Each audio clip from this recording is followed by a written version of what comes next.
So, what's better than one game that's clearly a retro property that I bought because it's a brand new release that has a sequel or something? And what the heck? We're playing Myst today. It may, in fact, be a little bit kind of indulgent on my part that we are, in fact, playing two brand new releases of games that I'm really excited about that existed many, many years ago and now have a new installment, but they both came out this week, so what are we going to do? Um, Now, this is probably the most of a stretch we've had as far as the first hour is concerned, because I am supposed to be walking into these games blind, and this is obviously just a game that I've played a billion times before, but now with a new coat of paint. But we're going to check it out anyway, and along the way, we're going to talk about remakes and that whole business, because sure, why not? Puzzle solution preference, classic versus randomized. I don't know about this. I mean, maybe this could be less familiar than we originally thought, but still, I feel like that's, you know, we gotta do the classic, right? Like, right? Never mind. We're gonna do a random. Let's see what happens. Throw a wrench in the works.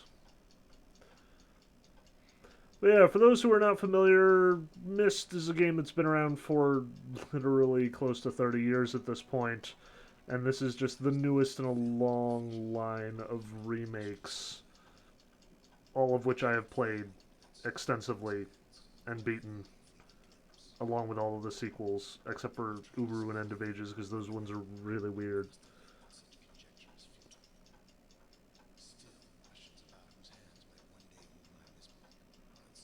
Also, if it isn't obvious, we are not going to be playing the VR version of this game. Like, that's kind of one of the major selling points here, is that it can be both VR compatible and also compatible for normal screens. I'm pretty sure that the VR is going to be the bridge beyond which I'm just not going to be crossing as a video gamer, so we are playing this in the normal resolution, normal screen stuff.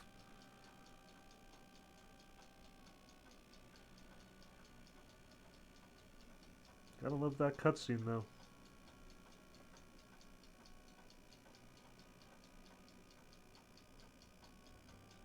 And the music. Like, the music's gorgeous.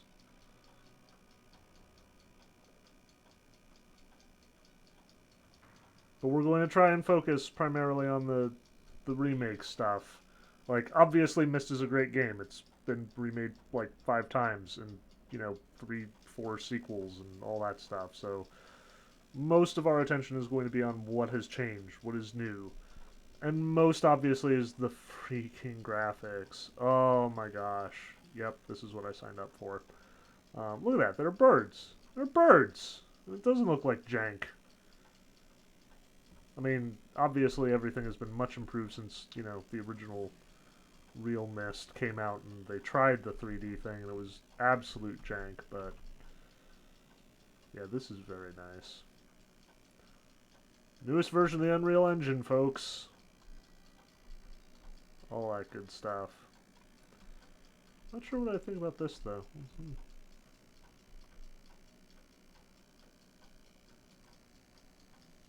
But I guess that's what we were going for in the original game. Topographical extrusion test. Let's go with 40, shall we, kids? Really? There's like a menu for pushing buttons now? You can't just, like, push the buttons? That just seems unnecessary. Alright, let's topographical extrusion test it up. Very hologram-ish. Anything else on here that we should do? I mean, we've got the water marker smidge. We know what that is. And the water turbulent pool is what we had going on earlier. Yeah, there's a run button. What up? Also, the game is very excited about its ray tracing technology. I don't know if that's something I'm going to be able to notice. In other news, we're not going to beat the game immediately, as tempting as that might be, because, you know, obviously we're going to walk around, get a sense of the place, see how the graphics are working here. It is nice, though. Look at this. Like, I can wander and go wherever I want. Like, even Masterpiece Edition doesn't have this sort of freedom. It's nice the pace, too. Actual animations on the objects. Like the textures. Good stuff. Wait, where's my piece of paper? Hey. Hey. Oh. Tiana's grave. Brought that back.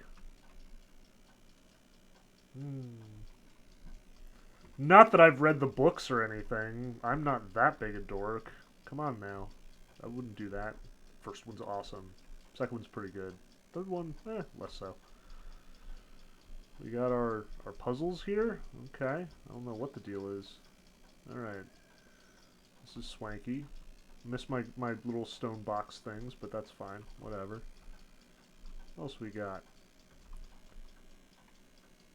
Yeah, I assume that I can't actually solve all the puzzles. If I randomize the answers, I guess, like, the same solutions don't always work.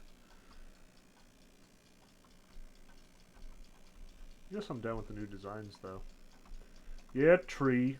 Also butterflies. I'm glad the butterflies are here. I was actually really hoping the butterflies would be here. I know that that's a really dorky thing to say, but, like, one of the best things about the original Real Myst was, like, you would get to right about here, and then there was, like, this butterfly animation that would play, and it was gorgeous and very much on brand. Like, I'm a little disappointed that the forest isn't a little bit more dense. Like, that was another feature of the old Real Myst, but hey, we got the butterflies. I'm not complaining. This is fancy.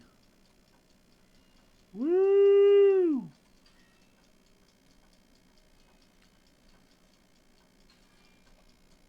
Not that I know what it used to be or anything. Do it! Nope. That's what I figured. Of course, I didn't get the minutes exactly right either, so that could be it too.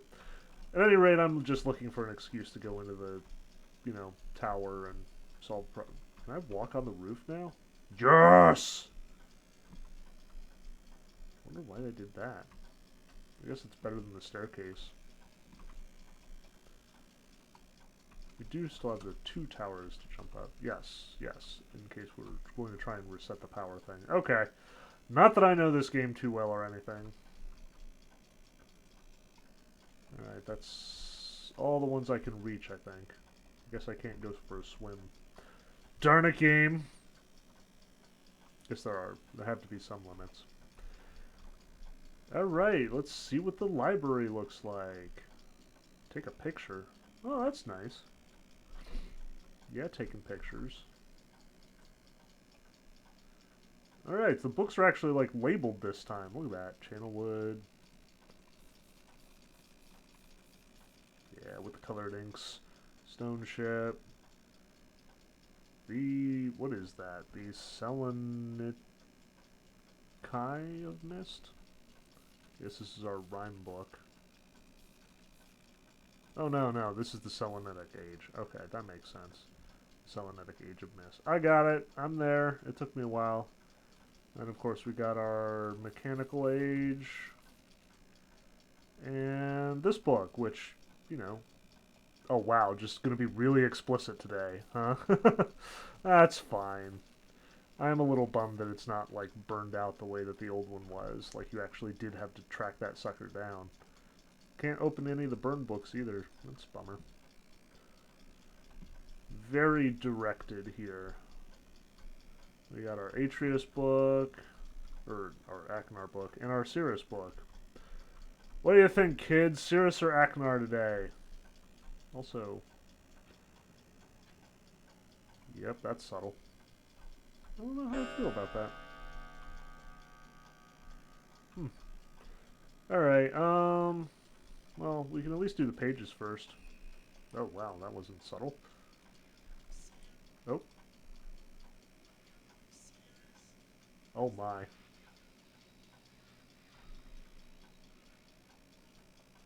That's heavily in the uncanny valley there.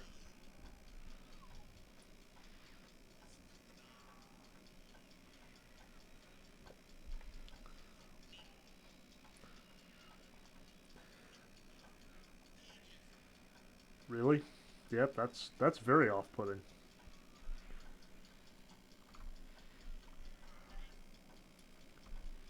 I mean, hooray, we've got motion cap, I guess? Face rig stuff?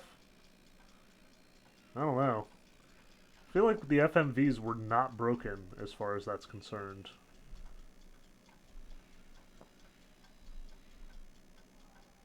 That's mildly less disagreeable.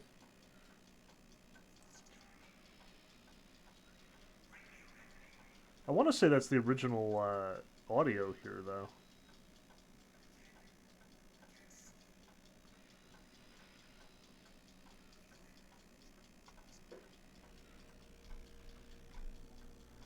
All right, who wants to open up the secret passage? Let's do that.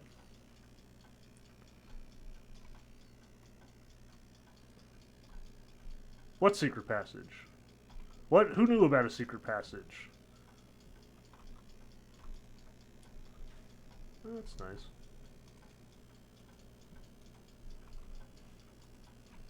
Up we go.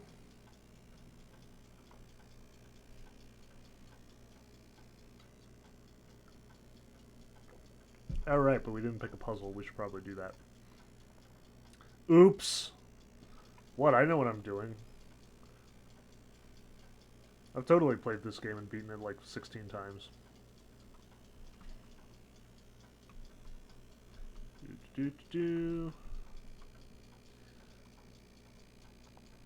Oh, we actually do have to turn it. We can't just hold it this time. Alright, yeah, let's do some mechanical age. How about that? And through the secret passage. Now we've got a key thing. Close the door.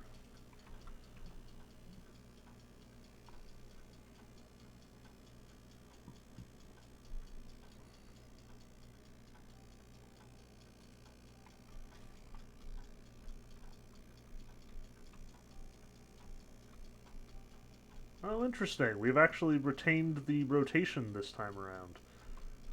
I'm not sure if that makes sense, though, given the game. Like, usually when you come out, you see this screen immediately. But, oh well. Picture!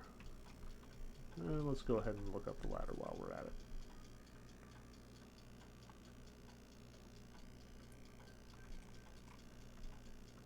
Really? Like, we couldn't even... Maybe it's the picture thing that's giving me trouble. Alright, let's walk. There we go. Now we can see. Yep! We got it! Alright. So we do, in fact, have our picture, and we know what our numbers are today. 325 and 313. Okay.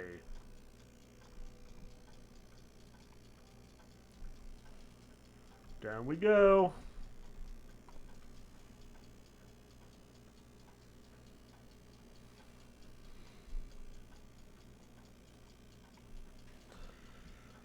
$325 and $313. I assume there's a place where I can actually like view my pictures. Is that a thing? Photo album? Yep, there we go. Alright, let's close this secret passage we don't know anything about. Farewell, secret passage. Okay. 325, 313. 325, 313.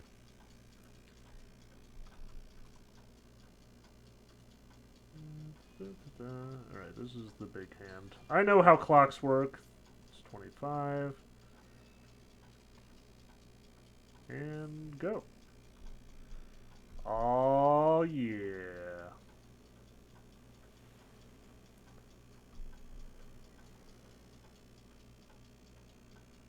And that'll do for the last marker switch.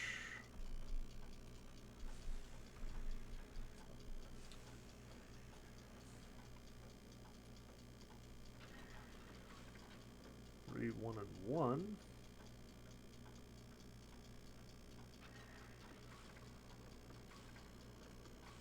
Alright, easy peasy. There's 3 and 313. Oh yeah.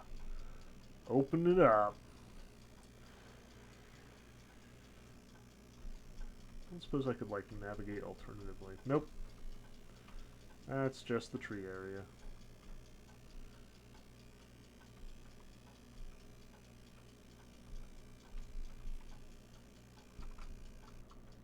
I really wish there was a way to, like, turn off the camera once it is active without having to do that. Hey everyone, do you want to see the end of the game? No, that's probably bad. Not what we're doing today.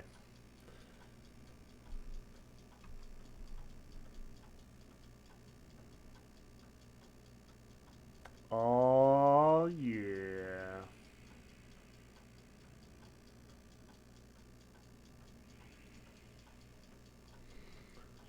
Into the mechanical age.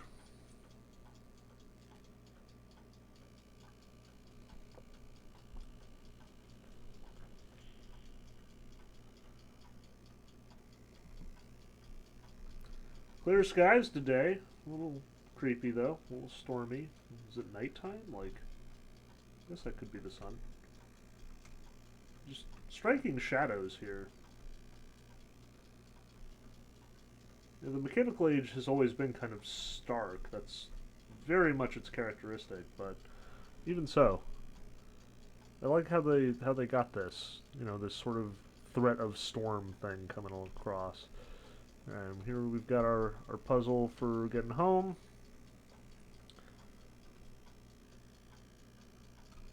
Alright, now we actually do have to make decisions. Are we going with Cirrus or Aknar on this one? I guess we'll go with Aknar. I've always been preferential to him. He actually turns out to be not that bad in, like, Myst Revelation, so she seems nice. Clock.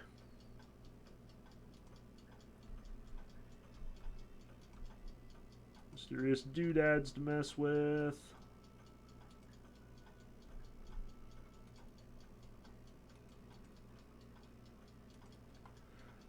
You know, one of the things that I'm kind of noticing here, like, having played all of the real Mysts and also having played the Masterpiece Edition, I've kind of weirdly come to favor Myst Masterpiece Edition, which I know is, like, that's not right. Like, I have real Myst Masterpiece Edition, and that's a really good game, and it's also a decided improvement.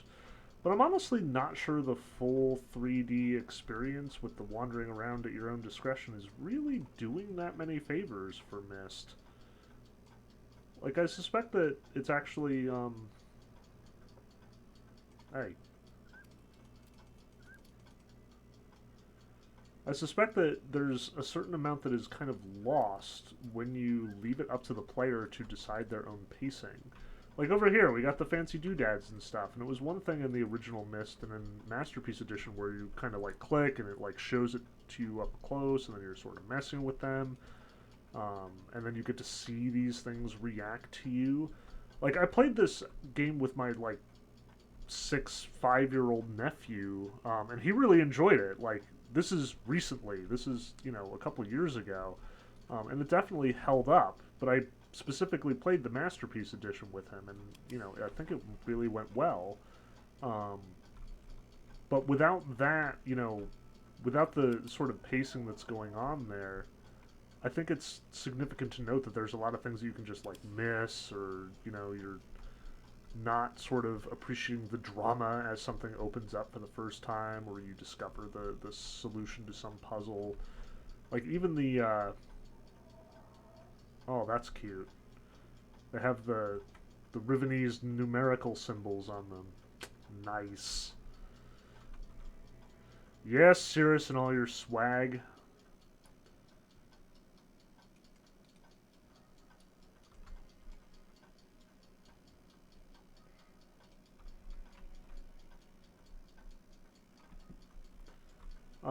But yeah, like I'm not sure that it's really to the game's advantage that you get to wander around and do things at your own pace. Like I'm not sure the full 3D is doing all that much for Myst, honestly. Like maybe it's just because I'm old-fashioned and stuff, but I really think that there is something lacking in the pacing as a consequence.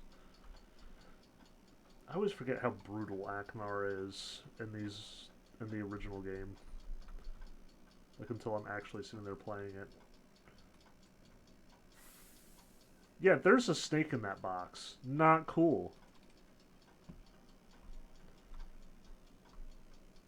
That's not...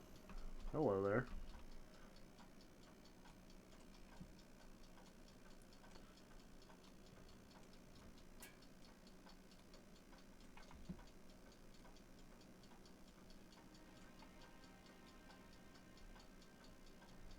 Do it. Rotate.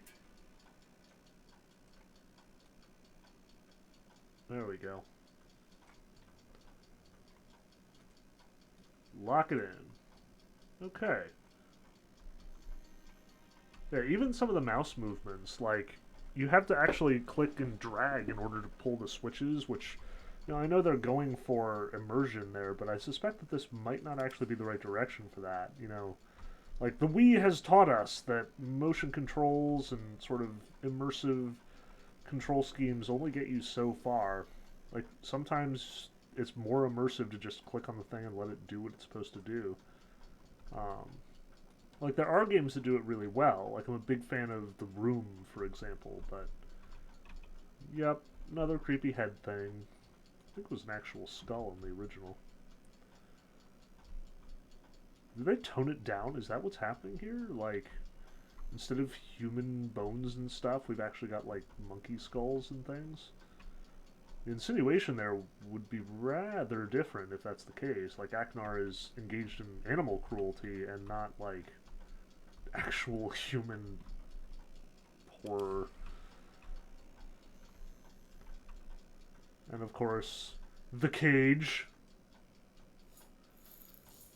Alright, that's a little bit more effective. Not going to deny that. We're not going to go in there, though. But we are going to get the blue page. Yep. Oh, we lost the little hand icon. I love the little hand icon. Shows you what page you've got. Wonder if there's a way to actually see it, though. Huh. No, probably not. Another curious decision. Alright, pretty sure I need to do this first. Hello? Thank you.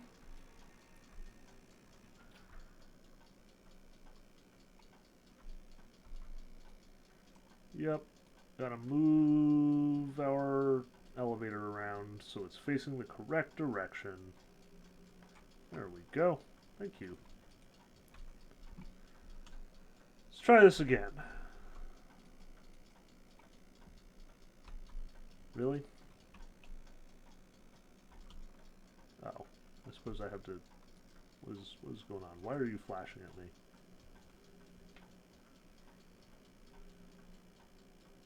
Well, we took care of this.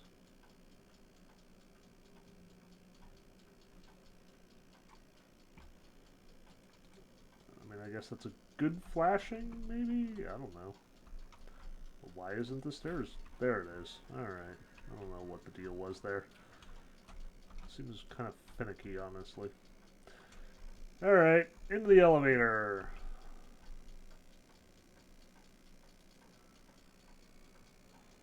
Up we go.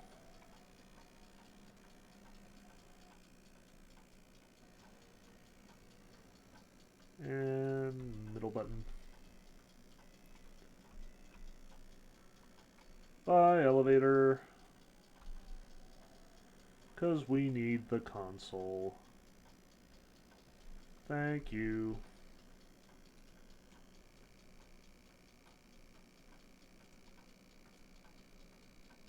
And we rotate. Alright, I think that's the 8th position. Let's go for the quarter position. There we go. Yep. Perfect. I assume this is one of the places we actually have to get to anyway. I know that there are a couple of fake outs on this in this area. Alright, actually going down now.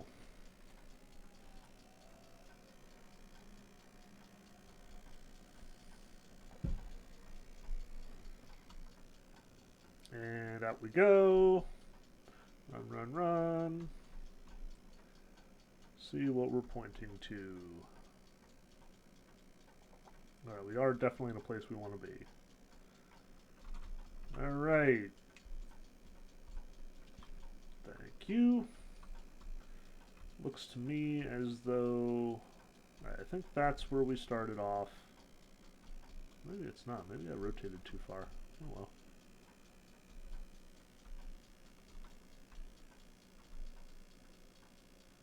Yeah, that looks like the next place we need to be. So apparently we must have rotated at 180 degrees instead of just 90. That's fine, I guess. Alright, we are... Assuming we are rotating clockwise.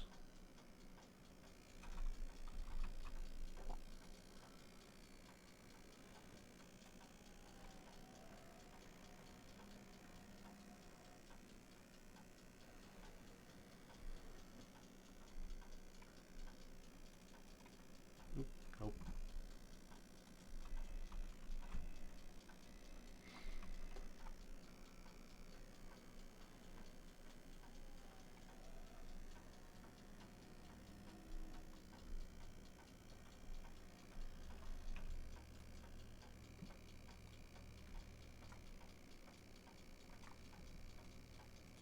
One more try.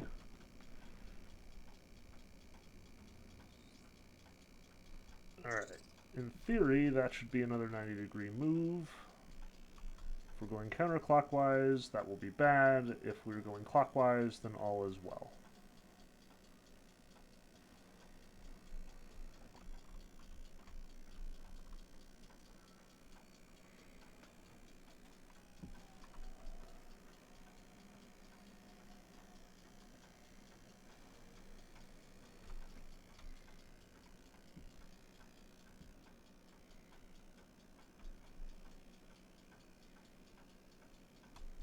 Yep, we are apparently going counterclockwise, and that is not where we want to be.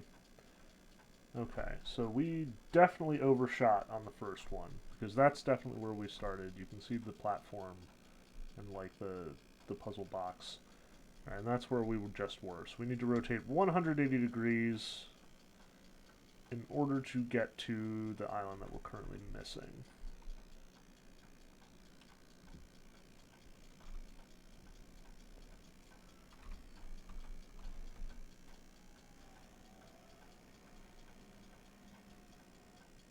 This was probably not a great choice, honestly, picking the mechanical age. It's kind of the least scenic and therefore shows off the power of the engine the worst compared to, like, the Selenic age or Channelwood. Like, we're inside the whole time. Where's all that fancy ray tracing? Oh well. Try this again. 180 degrees. Let's do this. Presumably that's 90. Would be 180. I assume. I mean, it could be that the gear is just a feint and it's, like, not working like that at all, but... In we go.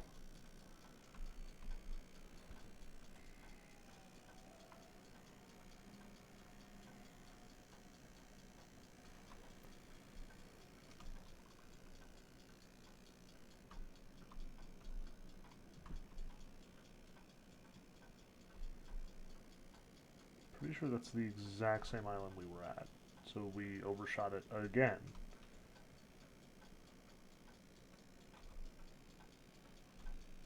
Well, what is that about?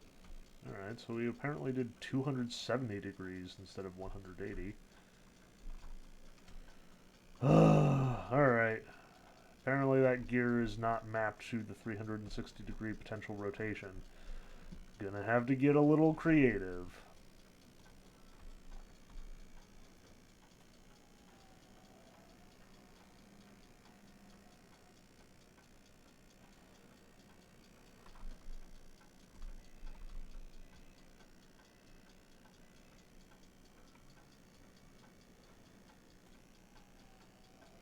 I would have sworn in the original game there was a better metric for sort of determining exactly where the positioning was on this, but I could be wrong.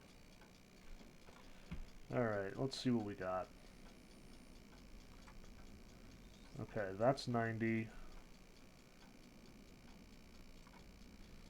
That's 180. There was a jump there. That makes me nervous. That, I'm guessing, is 270. Wait, that wasn't the right noise.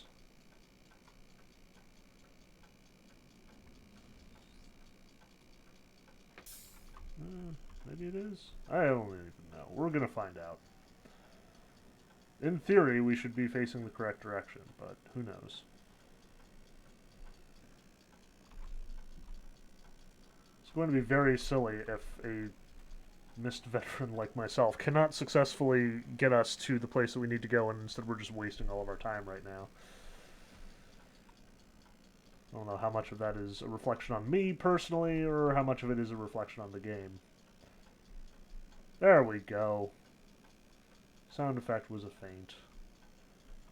Up the mystery pillar thing. There are our back two symbols.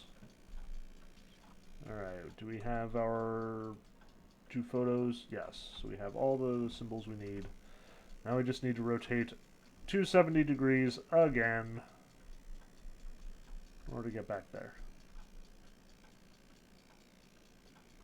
I don't know why I keep going through Akinars. I could switch it up. Oh well. Up we go!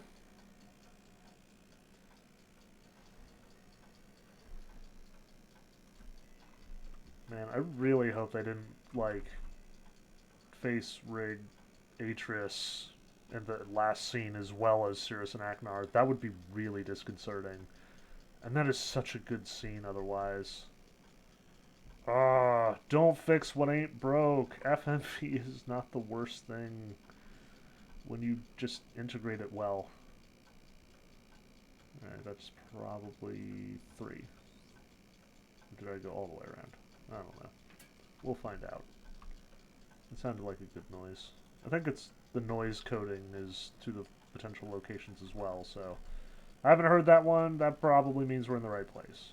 That's what we're going for anyway. Nope, nope. We can just go. Thank you. Let's run through Cirrus's place this time. How about that? Change it up at least that much. Go, go, go! There we go. See, it was nice. New scenery. I appreciate your needs. Yes! Called it. Okay. Let's solve this puzzle. Where's our photo album? Okay, so we have box and then totally not the cyan symbol.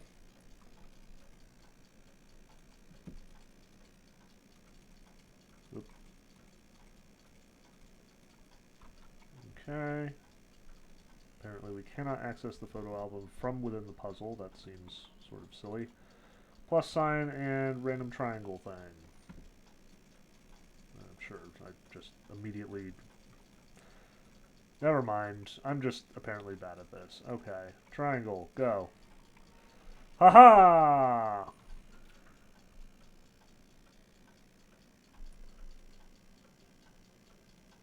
I don't want to say Myst anymore. I mean, they're obviously coded to whatever the location you're going to is, so I guess that makes sense, but I almost feel like the fact that it makes sense is kind of a bummer. Anyway, we've got a blue page, right? Thanks for noticing. Oh, so it just magically goes there, and then... Yep. Go ahead, creepy Akinar face.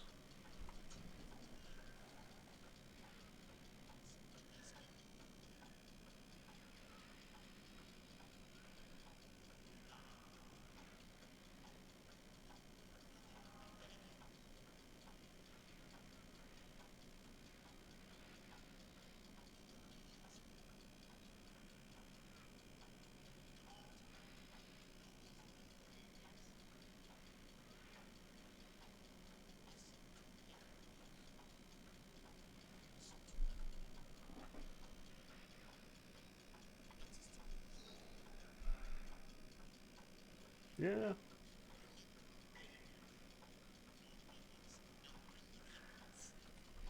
I want to say that Cirrus is the original audio, but Aknar is not. That would be really weird, though. Sorry, I am probably very much just like picking out details that are really, really esoteric. But, for a game that has been around for, 20 years and which I've played as frequently as I have at this point, like, these are the sorts of things that really do kind of stick out to me. And not necessarily in a good way. Like, seriously, what is up with the Uncanny Valley face mapping stuff? Like, guys, if you're gonna do it right. If you're not gonna do it right, then don't do it. Okay. Oh my. All of that information. Nope, not that. Okay. Gonna be spending some quality time in the planetarium. Thank you. Wonder if we'll actually get new puzzle solutions on this one. I mean, honestly, now that I think about it, that would be quite a feat to accomplish, to have, like, the star signs make out to be something different than it would have been in the first game. I think the dates are the same, though. Again, like, it's probably really weird that I know that, but yeah, I literally have my old Myst journal from when I was like 7, and I have all of the puzzle solutions written in there. Not just for this game either, but I used the same journal for both Ribbon and Exile as well. I don't think I used it for Revelation, but then Revelation didn't have as many puzzles that required that sort of solution. Um, but yeah, let's see what we got here. Open into the planetarium.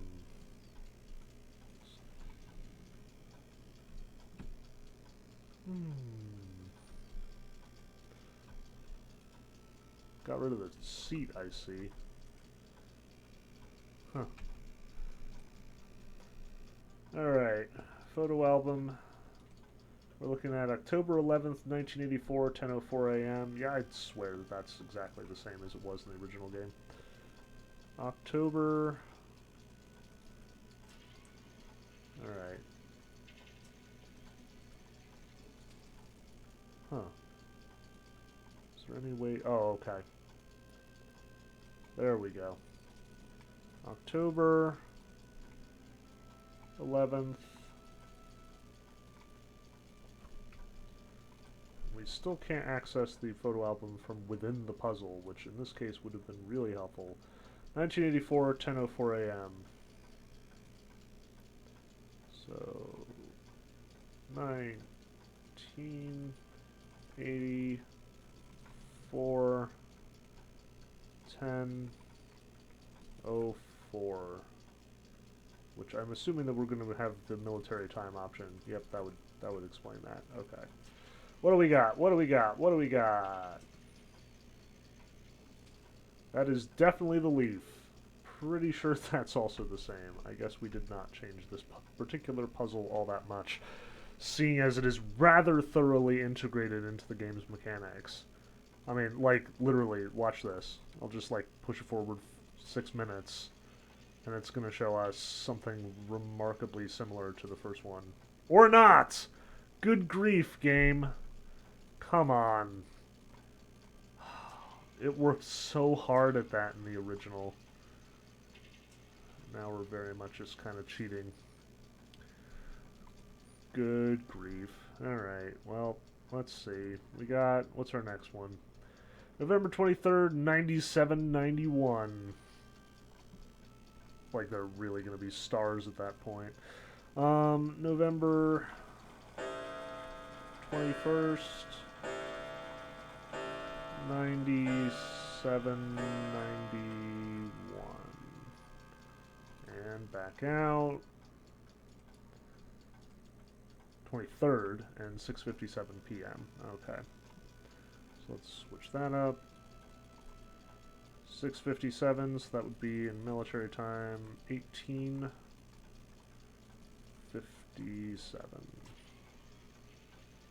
That's November 24th. Is the wrong date.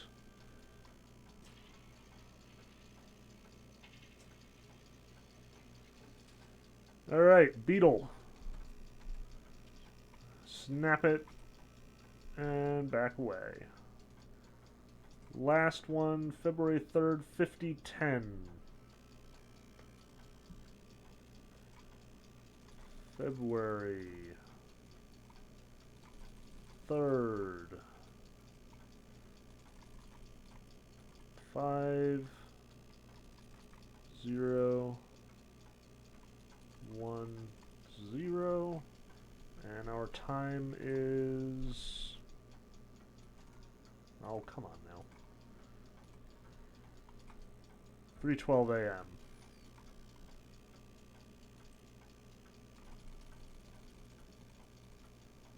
Almost kind of want to get my journal out. Maybe this will make this go faster.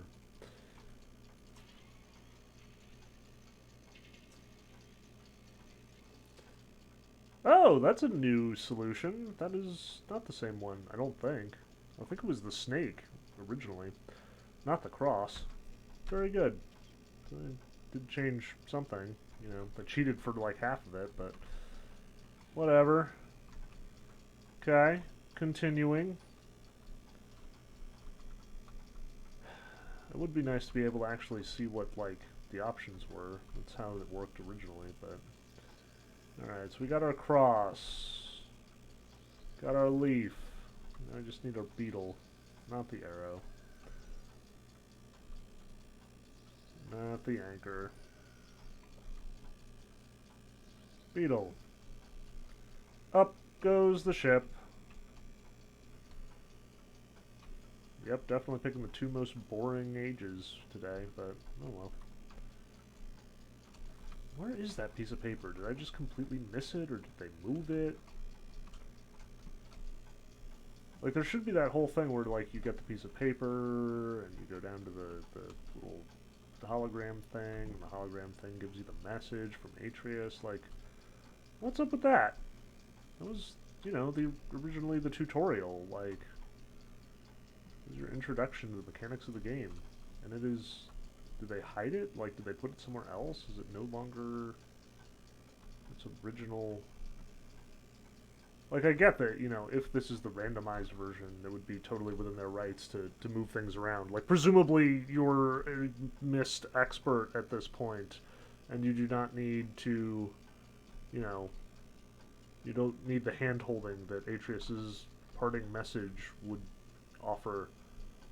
But now I kind of want to see it just so I, you know, can see whether they have, like, horrific Uncanny Valley Atreus, like they do with Cirrus and Aknar. But nope, there's, like, no paper here. It was originally, like, right next to the library, specifically so you'd obviously see it on the way in, and not, you know, not actually progress the rest of the game. That's weird. Like, that's a really weird choice. Why would they do that? Again, you know, it was right where... It was positioned where you couldn't miss it. Okay, there it is. There it is. Number of marker switches, so 8. Yep, that's the same. It is not as easy to see as they think it is, I suspect. Like, by putting it on the ground instead of on the rock, like, it blends in with the rock.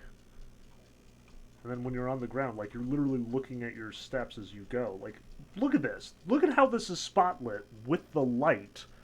Like, both, like, I don't know whether it's because the sun is currently in this position, but even, like, when it was over on that side, this spot was very clearly highlighted. It was super obvious. If you would put the note right there, no one would miss it. And yet they put it on the rock, which, like, I missed it every time that I've walked by here at this point. Like, why would they do that? I mean, again, I get it. Like, yes, we're trying to do the whole 3D immersive thing, but I feel like they've missed so much of what makes immersion work on that front. But, oh well. Heading to the stone ship age. No more griping. Let's see what we got. Looked like it was sunset. That's nice at least. Get to see stone ship at sunset. Oh, look at that. Look at that lighting. Oh man. That is, yeah, that is nice. It is gorgeous.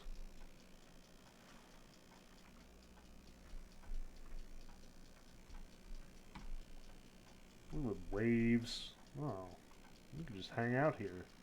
We won't though, because, you know, we need to do stuff. It would appear that it is flooded. Should probably do something about that. Alright, let's see. We got the... all 3 positions are currently flooded, I assume. I don't remember exactly which order to do all this in, but that's fine. Oh, good. Now we've got, instead of the pumps...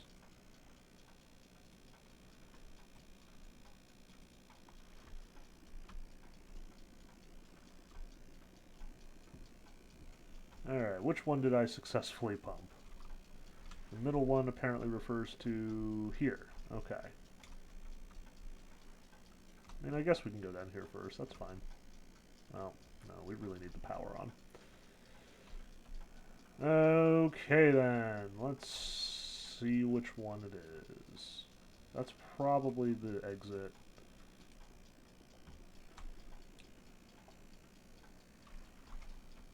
I stand corrected, it seems. First one is the exit. Second one is the main area. Third one is the lighthouse.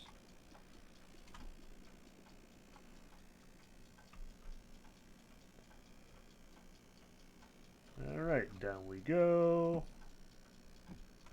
What the what? It's a buoy now? I mean, okay. It still works the same way. Just undo the spigot. Empty it all out. And out we go.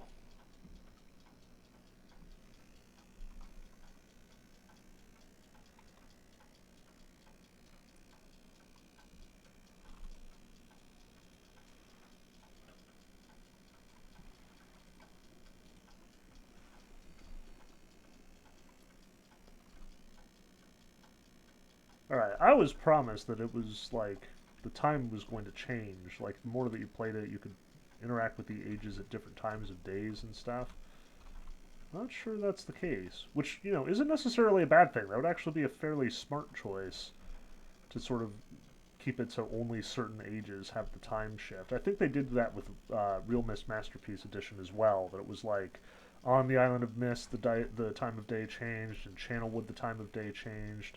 But Stone Ship, like, I think it really does benefit from the sunset decision, and I think that there are definitely advantages to, rather than sort of falling into the trap of like we're gonna make everything super realistic and there are gonna be all these things. Like choosing it carefully might not be a bad call. Okay, I have a key. What are we doing with the key now? Because it's definitely tied to the box. And this is apparently already open. Okay, well, I guess I don't need that key then? Oh, okay, it's recessed into the wall, that's why. Alright. Interesting. It's functionally the same puzzle, it just, you know, it used to be a door with a padlock. It's another sort of, like, why did they change that? Um, like, what was the motivation on that one? Okay. Now we got our battery puzzle. Alright, let's... What did I... Okay. Not sure why the lights went out there for a moment. That's a little weird. Whatever. Okay, we've charged everything. Great. Let's see what we can find in the main area then. Or I guess better yet, we should at least do our due diligence and see if they changed the location, the angle that you're supposed to use to, you know, actually keep the power on.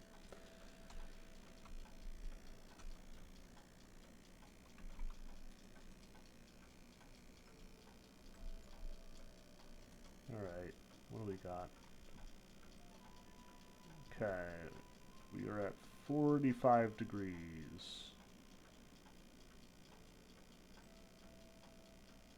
Yep, nothing else worth remarking upon.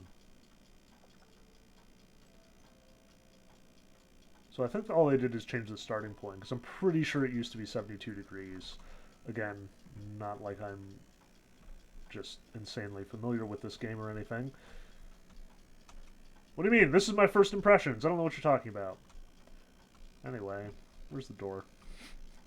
The secret passage that, of course, I know about. It's in one of these, right? Nope, there it is. It's not nearly as subtle as it used to be. Okay. There is our north. So if that's the case, this would be 90 degrees and... well... did it work? Is that what it was supposed to do? Like, the lights are on, so that's good. It went dark first, though, so that was a little unsettling. Yeah, I think this is how it's supposed to work. Because usually it's like an alarm otherwise, and then it's like flashing red. I like the fish. Fish are nice. Go with the ray tracing. Very excited about the ray tracing. Do you see the ray tracing? It is amazing. You will appreciate the ray tracing.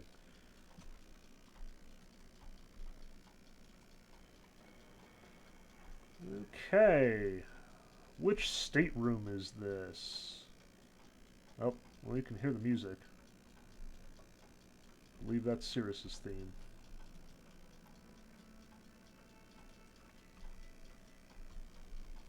Swanky globes. Going through people's drawers. Of course, Cirrus with all the money. Riches and diamonds and rubies and stuff. Swanky dinnerware. Very posh. Was that the... yep, that was the page. Alright, there's Cirrus' page, which we are not taking because we are following Aknar straight to hell.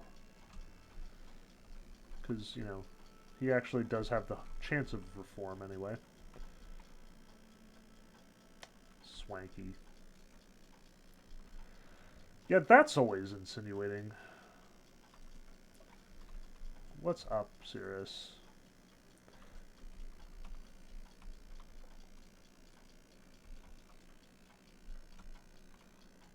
And now we'll just hop through the other way and go to Aknar's stateroom.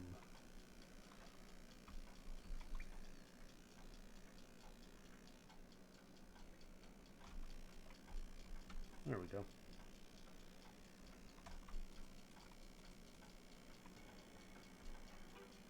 Oh yeah, this is definitely Aknar's stateroom. Freaking rib cage lamp. Oh my gosh, it's such a good effect.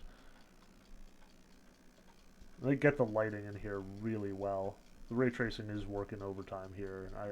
I can appreciate when it's done well. Yep, where its effects are at its best. You got all the little bottles and stuff, making us ask more questions about what he's been up to lately. It's a skull! It's a rose! It's a skull! Alright, so this is binary. That's kind of a bummer. You used to be able to, like, switch it back and forth and, you know, see all the intermediary positions as well. Creepy. Are these for maps, though? Those definitely look like calipers, not compasses. Maps. We'll take that, thank you. Come on, show me the money. Really? I would have sworn that this is the room where they have the first half of that page that tells you how to get to the end.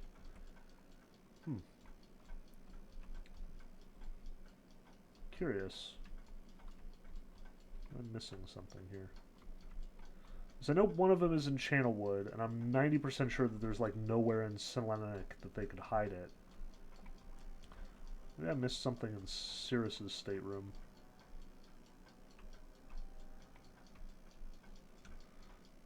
Alright, we'll double check there. We're almost out of time anyway, so there's like no way in God's green earth that we're going to be able to make it to another age. Both Selenic and Channel would require a lot of work to get there by comparison to these two.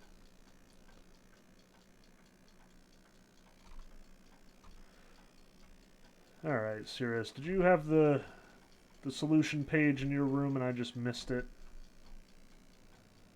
Nope. I thought it was under the bed. Maybe not. We checked all three of these. Yeah, nothing doing. Nothing in there. We got the cloth, but, you know, I don't think... I think it's just wood under there. Did we check these drawers? I think so. Man, I would have sworn there's a drawer in the bed or something.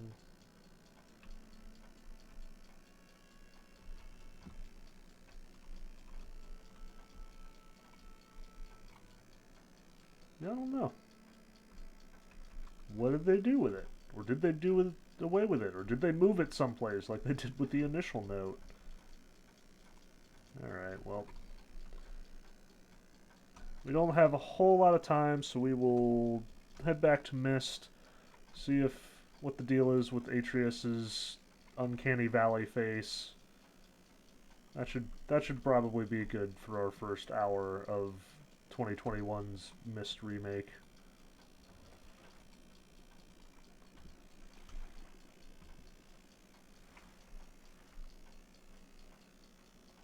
Down we go. Yay, the lights are on.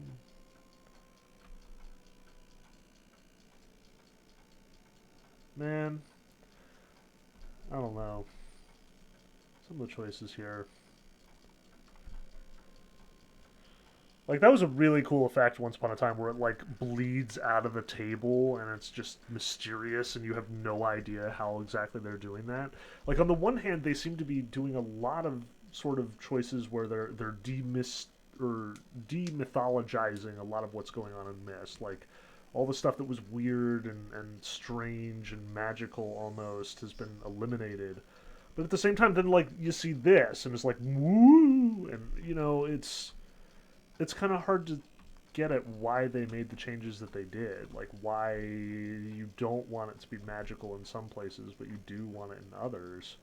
You know, pick a lane, guys.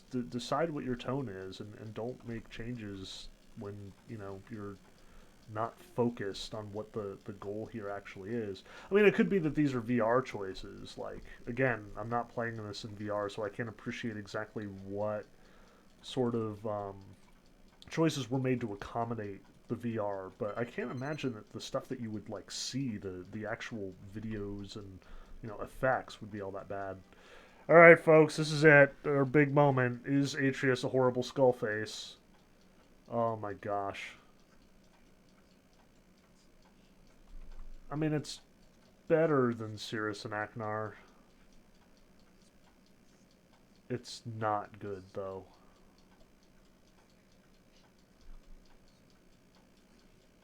The pacing is really off, man. Yeah, we'll call it there. Man, I'm still worked up over this. Let's recap.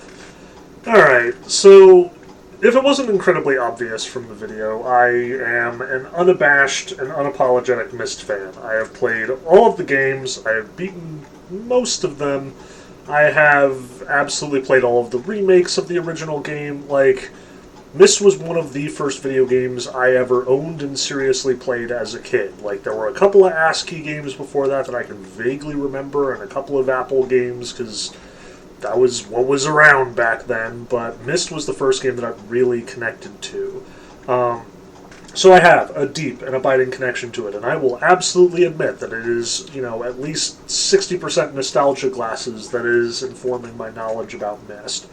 But in that, I suspect that I have a certain amount of familiarity with the game, with its methods, with the ways that it works. And playing the remake, well, let's talk about it. Let's move to question one: what was good and what was bad? And the fact of the matter is, yes, it was gorgeous in certain circumstances, and I suspect that there's only going to be even better looking stuff yet to come. Like, we picked the two most lackluster ages of the lot. We admittedly didn't see a whole lot of, like, dynamism in the lighting and stuff, although it was obvious that, like, we had seen the island of Myst transform from the early morning to the early to late afternoon by the time that we were done playing. So obviously there's more to be seen there. And yes, I was very excited about the butterflies. I don't know, that's just the weirdest thing. But like, I can't explain to you how magical it was when you were playing real Myst for the first time, or Myst Masterpiece Edition or whatever, and you saw the butterflies rendered. Like, it's a really small detail, and I'm glad that they got that one right. But I should also mention that, we have been in this place before. Like, we didn't really discuss all of the remakes, over the history of Myst's history during the video because, we were kind of too busy looking at the actual game. But I want to kind of talk about it and what each one of them means and how 2021's Myst sort of fits into this whole business. Once upon a time, there was Myst back in 1995. Everybody loved it, or most people loved it. It was very much a breath of fresh air, a completely new way of doing adventure games. Between it and the Seventh Guest, that's like the two major games that totally changed the adventure game genre forever. This is pretty normal video game history. Obviously, since then, we've seen a whole pile of sequels. We've got Riven, we've got Exile, we've got Uru, Revelation, and End of Ages, which we'll probably end up talking about those in a moment. And during that time, we've also seen multiple remakes of Myst. I want to say in the late 90s, 97, maybe a little later, we saw Myst Masterpiece Edition, which was basically just, Myst, but with a slightly different coat of paint, a couple of user interface changes, but still functionally the same game. Like, the original Myst was a point-and-click adventure. It only advanced by clicking forward. It wasn't full 3D the way that the remake that we just discussed is. Masterpiece Edition just basically did the same thing. It's still clicking forward in order to move. It's still, I think there were multiple save files, which was new. There were a couple of interface changes, but not very much. Like, Masterpiece Edition is, in my mind, still the definitive experience of Myst as it was in 95. Like, it didn't change enough about the game to give you a functionally different experience. But more recently than Masterpiece, we've seen these real Myst games. The first one I want to say was, again, early 2000s. It was, full 3D was very much... it was very much established insofar as, like, you have your N64 games and your early GameCube titles and stuff. But photorealistic 3D was something that hadn't fully been achieved yet. And the goal of Real Myst, the 3D version of Myst, was to provide a close to photorealistic Myst experience in a completely interactable 3D world. And it did that. That was very much what it was going for. That was very much what it accomplished. But it was rough. Like, everybody knew that it was rough. It was rough by contemporary standards when it first came out. It did not achieve the same fidelity that we saw from Myst or from Masterpiece Edition.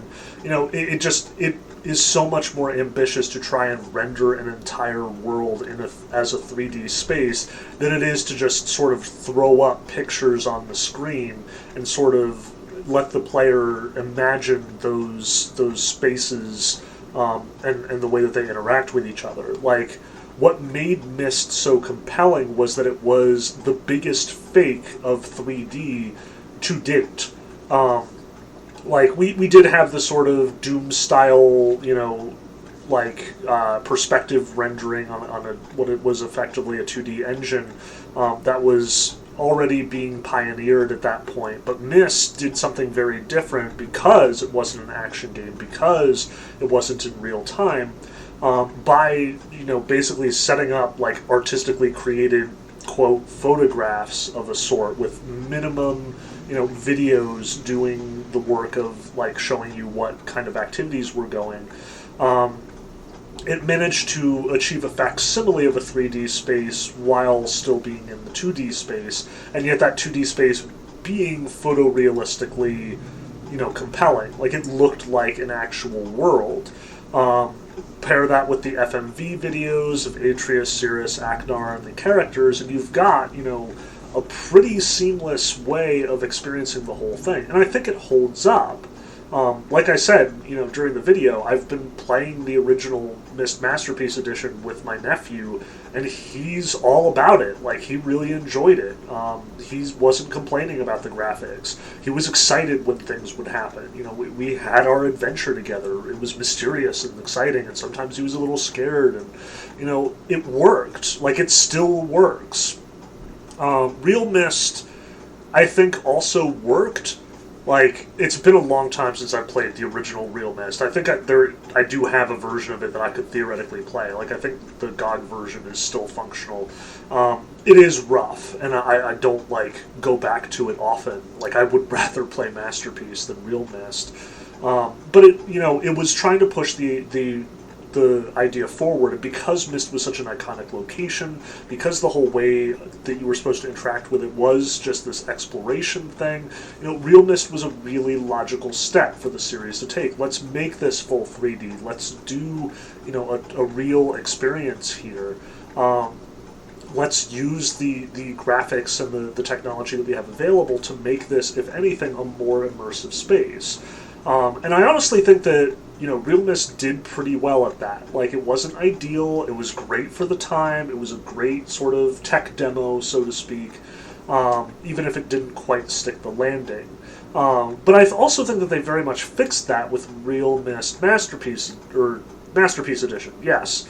5 or 6 years ago, they re-released a new version of Real Myst that was very much updated, included a much more photorealistic settings with all of the technology that was available in the 2010s instead of the 2000s, and it's dynamite. Like, I have it on both Steam and GOG because I wanted it DRM free. It's a really solid interpretation of Myst. It is way more photorealistic, way more immersive than the original Real Myst.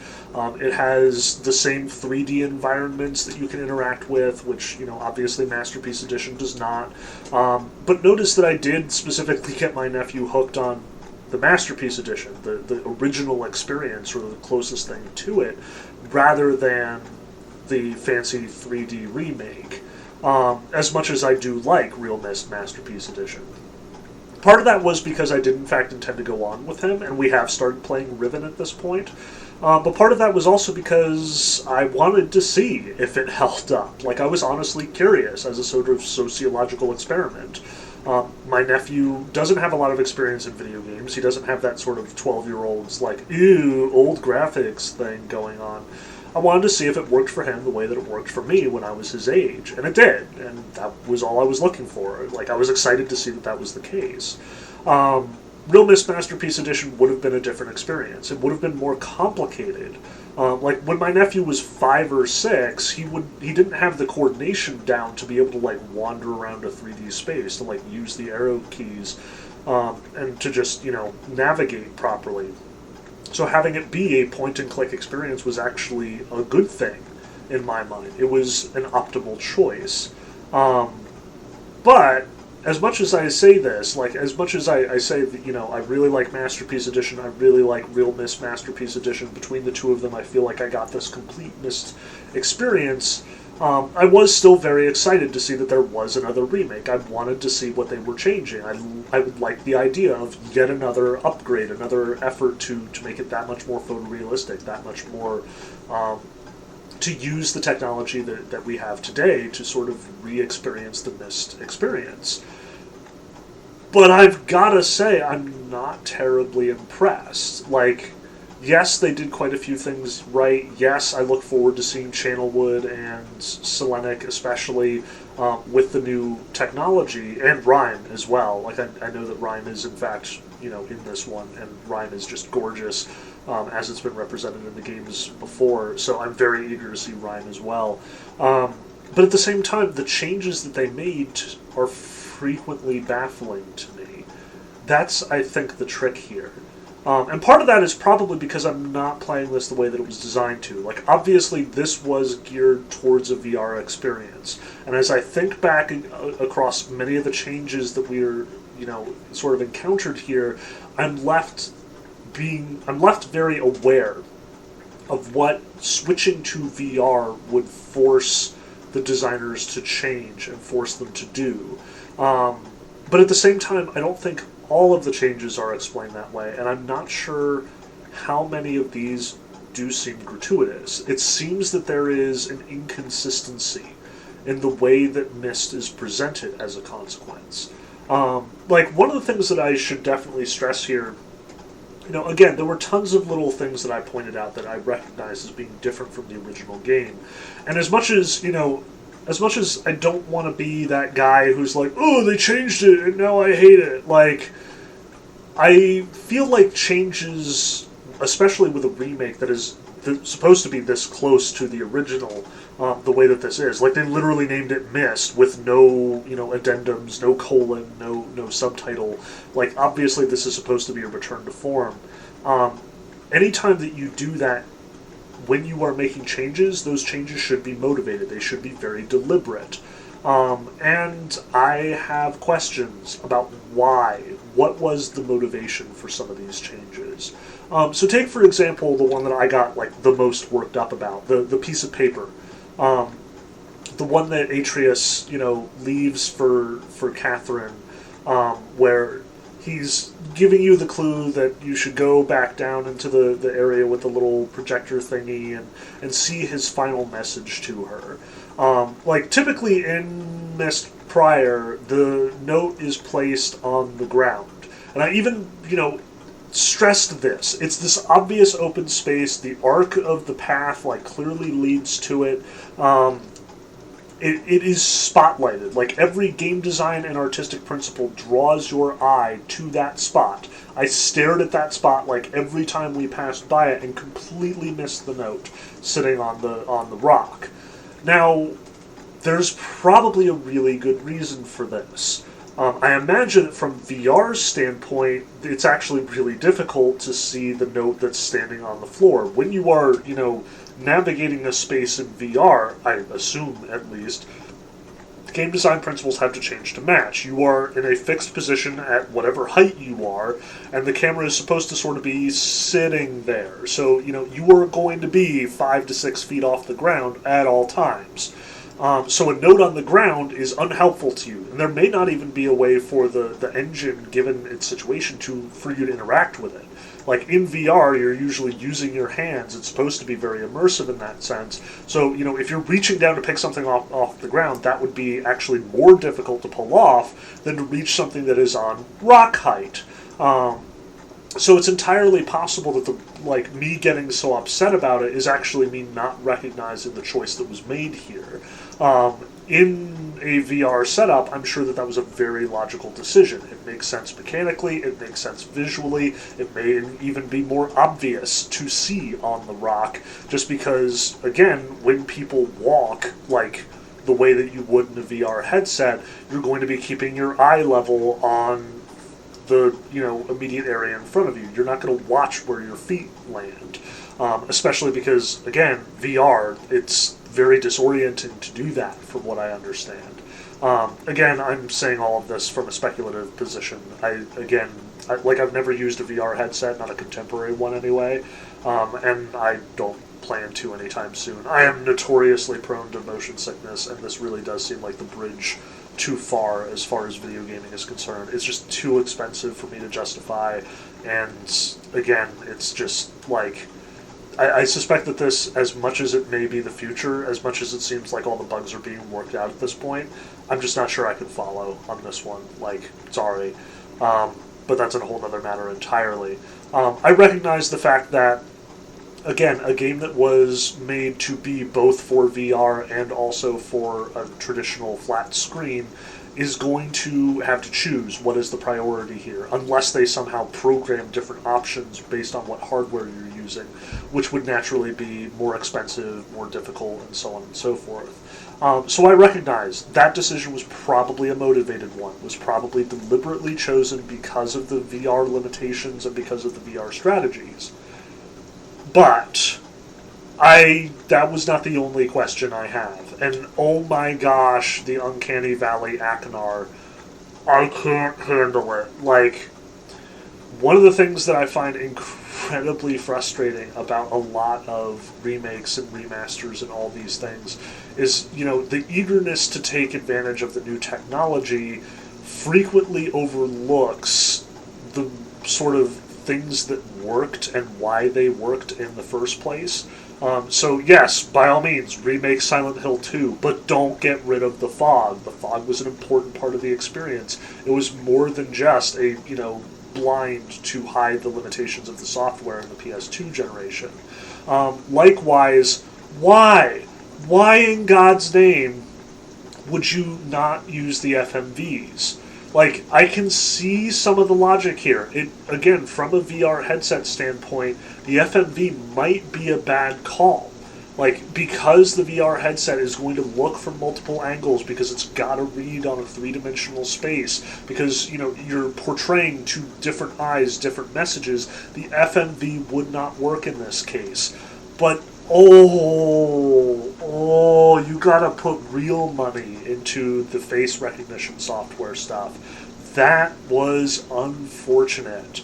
And again, maybe it looks better in the VR. I don't know. Maybe because of the way that the 3D works, I'm not sure.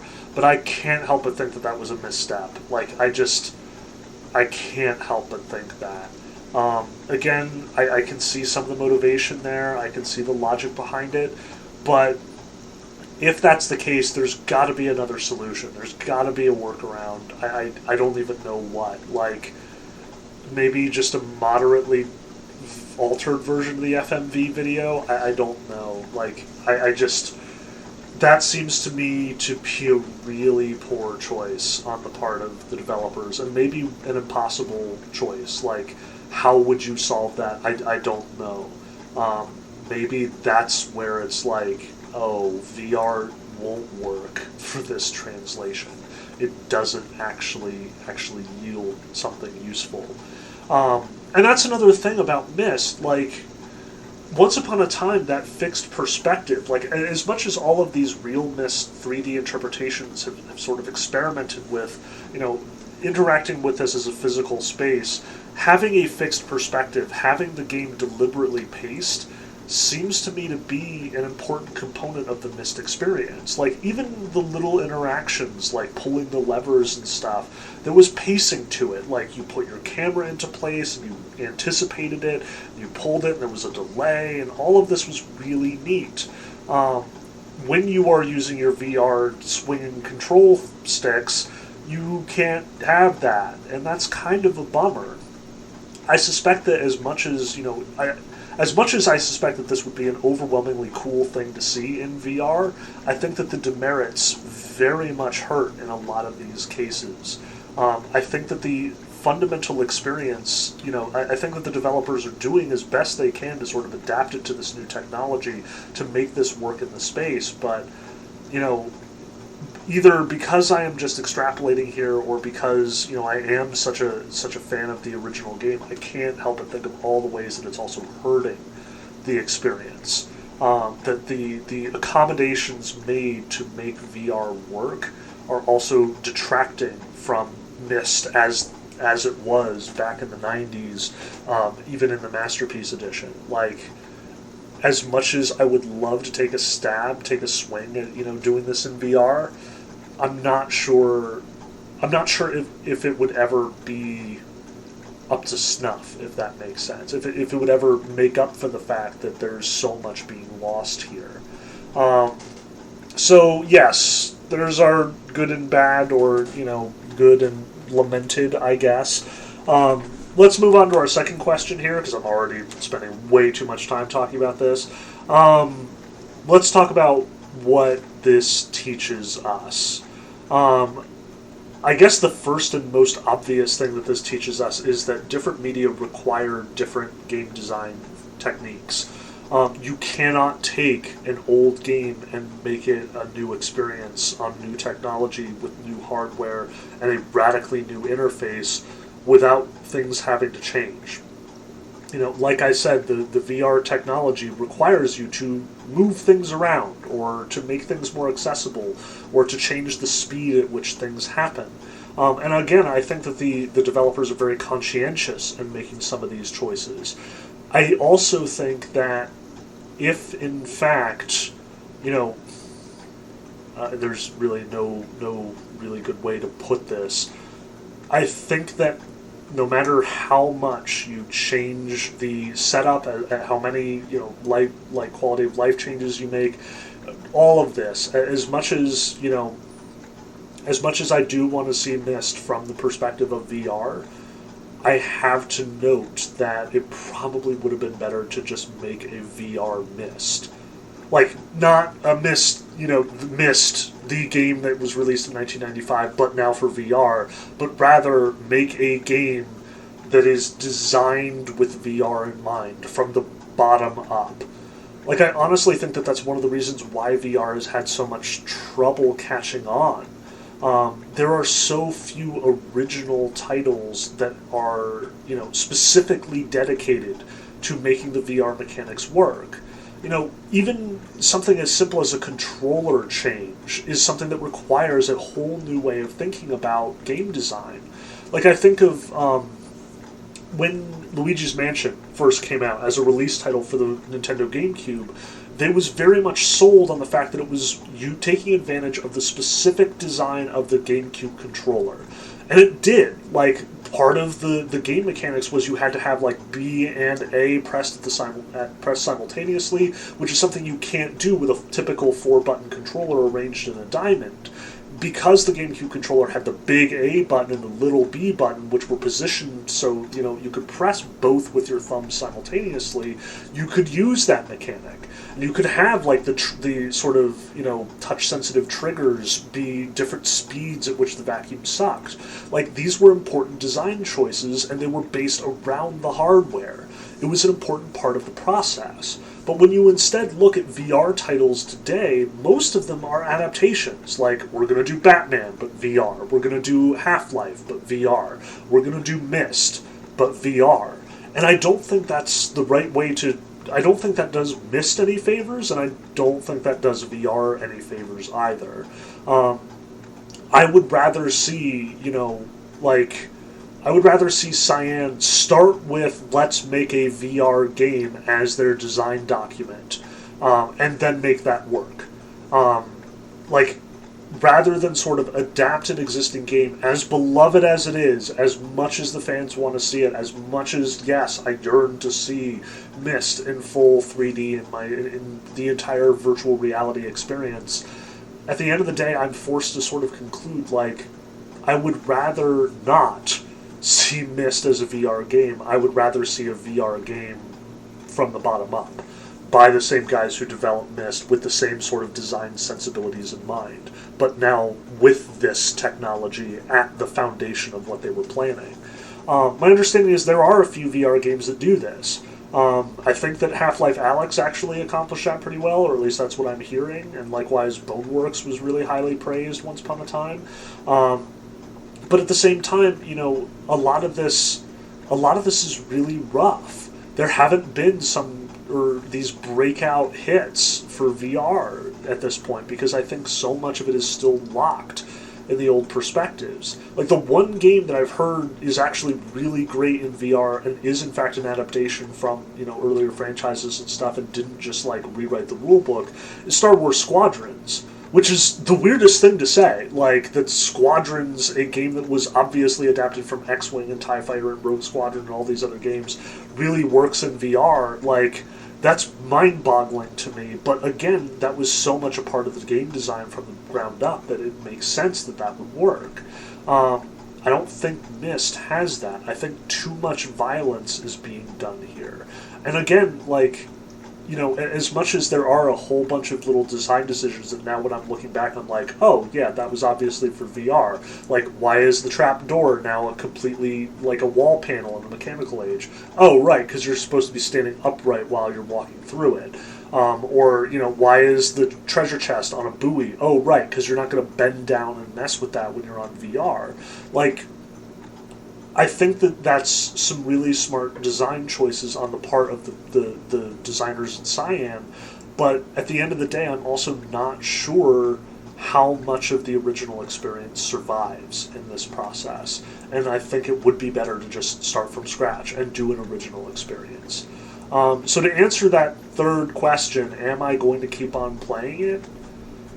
I probably will, but with a major caveat, namely that I'm not looking forward to it. Everything that I wanted from a Myst remake is ahead of me. I want to see Channelwood with ray tracing. I want to see Selenic with a new design philosophy in mind. I want to see the photorealism being applied to the places that I know and that I love.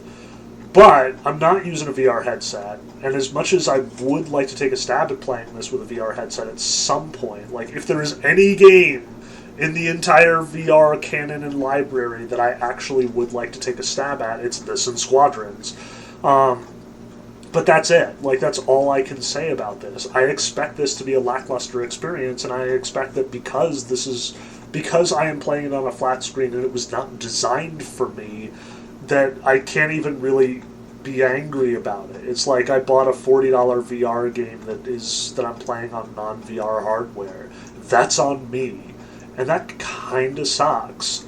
I don't blame anyone for this. Like, yes, hooray, new Myst, but for VR, also you can play it on a normal screen, hooray, even though that's definitely not what we were designing for, and definitely not the original intention.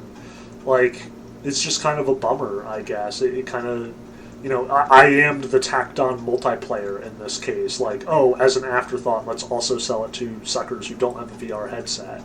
Like, that's what I feel like right now. I feel like the sucker who is just a huge Myst fan who just really wants to see some of my favorite locations, some of my favorite gaming moments, re-rendered with the fancy new technology, but, because it wasn't made for me, I am just going to have to be a second-class citizen, I guess.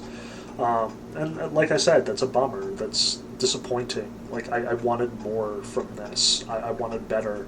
I guess if there is sort of a conclusion, maybe, a solution to this, it would be that there would be like a radically different experience for the VR player and for me. Like they could, heck, you could stick the original Myst or even Masterpiece Edition on this version of the game and not take up more than a gigabyte of space. Like, it was 9 gigabytes to download this. It would not have been hard to sort of change it up or make a couple of choice decisions that, you could make a selection at the beginning of the game and say, yeah, I'm playing on a normal screen, and it would put things where they belong. It would change things back to the way they were. It would drop the FMVs back in because, again, oh my gosh, that Uncanny Valley thing. That's, I suspect, what the best version of this game would look like. And I get that that's not the game we got. I get that that wasn't a priority. I get why they made this and that it wasn't what I wanted. But at the same time, again, I can't help being disappointed because I wanted something and I did not get it. So, hooray for another downer first hour. Again, I am trying to, think about this from the outside perspective. I'm trying to appreciate the accomplishment here. I am trying to recognize what's been done and sort of distance my experience from yours. Like, if you have a VR headset and you love Myst, by all means, go get it. Have a great time. Hopefully the Uncanny Valley stuff won't be too freaking horrifying when you're looking at it through the VR headset. And if it is, well, there are worse things out there. At least you got to see Channelwood in VR. Like, dang, and I am jealous in that respect. But, at the same time, just, I'm bummed. That's what it is. I'm bummed. Anyway, if you want to hear me get more nostalgic about things or play games that I don't have a deep and abiding connection to that absolutely colors the way that I engage with this experience, by all means, like, share, subscribe, treat Cthulhu, make sure that you are notified every time that I release some video. If you are looking for some of the other stuff that we're doing here at Video Game Academy, by all means check out our website. If you are looking for other stuff that I am up to, I am currently midway through my Love and Friendship class and recording all the lectures for it, so maybe check that out. Here is a link to my website that you can track that all down. In the meantime, I hope to have another video up fairly soon. I'm surprised at how frequently I am in fact recording these, given my schedule lately. But as long as I can, I'll be keeping them coming. If you want to see more, just sign up and subscribe and make sure that it is known that you like these videos and want them to continue. Till then, farewell.